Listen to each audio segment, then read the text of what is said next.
Welcome to another edition of Who's Better Baseball, the podcast where we answer a simple question on each show. Who's better at baseball? I'm your host, Ryan Finkelstein, managing editor, justbaseball.com, and today I wanted to take a look at the top 10 shortstop list we had before the season, and in particular, if Bichette should now be considered the top shortstop in baseball. And look, when we made these top 10 lists, it was about sample size, it was about career trajectory, and it was about what we just saw in the 2022 season. That's why Bichette came in at number 6 on the list. This year, if we were just to look at who's been the best shortstop in 2023 up to this point, whether that changes our perspective of where we rank guys moving forward or not, just simply this season, I think there's no question that the top 2 shortstops in baseball are Bichette and Wander Franco. These are the guys that have put up the best stats, who are having the best years on teams that are really good as well. You start off and you look at Wander Franco. He is leading all shortstops in fWAR at 3.2. Hitting 308, 372 on base, 496 slug. He has a 146 WRC plus this season. So he is having a great year. 7 home runs, 21 stolen bases. Bichette, though, has a longer track record. That's why we ranked him at number 6 on our top 10, above Wander Franco at 9. Wander, it was all about sample size. I mean, I remember doing podcasts back then saying if Wander Franco is healthy and plays up to his potential, he could be the best shortstop in baseball, and he might be. But I look at Bichette and a 331 average, 364 on base, 535 slug, 14 home runs with 42 driven in, and a 151 WRC plus. And I know that over the last couple of years, we've seen it with the bat. Okay, this is a guy with a career 130 WRC plus. And for those of you who don't know WRC plus, I should have mentioned that's weighted runs created plus, measuring hitters based on a league average of 100. So he has been 30% better than your league average hitter throughout his entire career. And you look at year over year, always been above average, always hit over 290. Has hit over 300 in 3 of his 5 seasons, if you include this one. And this year we're seeing him get on base at a career best 364 clip. He's got the walk rate at 4.6, but he's hitting 330, so it doesn't really matter. But the strikeouts are lower than they've ever been at 16.3%. Here's the thing, though, about Bichette that could change everything. He has not been horrible defensively this year. And that's not something that we could say last year. That's why he fell out of the top 5 of our list, was the defense. And wondering if that was going to continue to be an issue. Last year, minus 16 defensive runs saved. Minus 7 outs above average. This year, 2 defensive runs saved. That's in the positive. And a flat 0 outs above average. If you tell me for the next 5 years, Bichette's going to be a league average defensive shortstop, he is almost guaranteed to be a top 5 shortstop every year because the bat is that good, probably even top 3. Last year, when you had him being just a complete albatross to your defense at short, it was a lot harder to look at Bichette as a really top flight guy that we could put above some of the guys that we had in the top 5.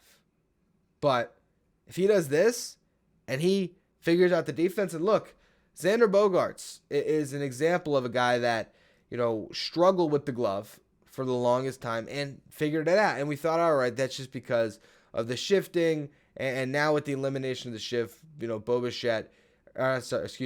Bogaerts is going to go back to being, a below average defender.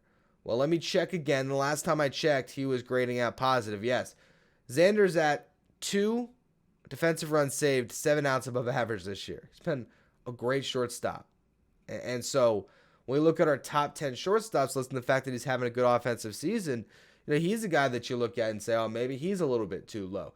Here's how we ranked him coming into the year, okay? Number 1, Francisco Lindor. Yes, I'm a Mets guy. Yes, I ranked him number 1.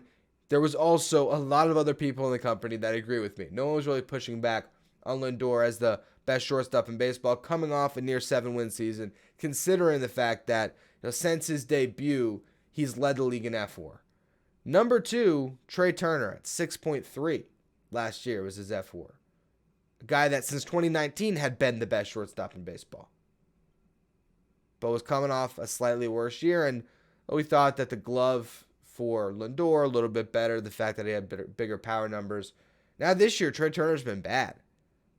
I mean, you wouldn't drop him off your top 10 list entirely off of a couple of bad months, but he's been awful this year. I'd say at this point, I'd take Xander Bogaerts at 3 and put him ahead of both of those guys this year. And then you go to number 4, Carlos Correa. Now he falls out of it, hasn't been healthy. Corey Seager at 5. Seager, has had some health stuff, but overall still effective. And then you get to Bo Bichette. And then 7, you got Dansby. Dansby's been good this year. And then you get to Willy Adames. Then you get to Wander. If we were to rank, the top 5 shortstops this season, I really wonder how you shape that list.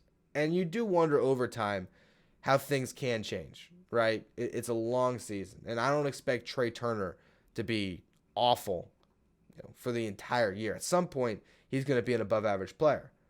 But if we look at the top 5 right now in wins above replacement, it's Wander Franco at 1, 3.2. It's Bo Bichette second, 2.9. It's Dansby Swanson third at 2.5. Shout out to Dansby, by the way, for just, changing his profile a little bit. He hasn't been slugging nearly as much, but he's walking at a 12.4% clip. He's getting on base at 360% clip. It's really good numbers. He's got a 116 WRC plus, right in line with what he did last year, and he's still elite defensively. So Dansby, who I felt like we were a little bit low on in the top 10 before the season, he's looking like a top 5 shortstop if he keeps this up. You get Thairo Estrada coming in at 4 at 2.1 with the fWAR. Then you got Bogaerts at 1.8. Then you got Lindor at 1.6. Jeremy Pena at 1.3. Bobby Witt 1.2. Tommy Edman 1.1. J.P. Crawford comes in to round out the list as the only other player with a win. Then you get to Willy Adames, and you kind of go down the line here. So, this year, if I had to make a top 5 list of shortstops based on what we've seen so far, apologies to Thairo Estrada. I'd probably bump him out of this just because he's still a little bit of an unknown. But it'd probably be like 1A, 1B of Wander and Bo. I'd maybe give the edge to Bo because I like the 14 home runs and the 330 average and the fact that he's done a lot defensively to make the improvements. Wander, I mean, is certainly the case can be made and should be made that he's the best guy as well. Then I'd maybe just err towards track record and history and put Xander above Dansby. But I don't know, maybe I go Lindor Dansby for my top 5 right now. It's crazy how much a season can change things. And look, there's every chance that guys like Corey Seager and Trey Turner, they put up big second halves, Correa as well. And the top 10 list next year looks a lot like it did this year. But currently, with the way Wander and Bo are performing and the fact that Dansby has proven that last season wasn't an aberration, I think that top 10 shortstop list heading into 2024 is going to look a lot different than it did heading into 2023.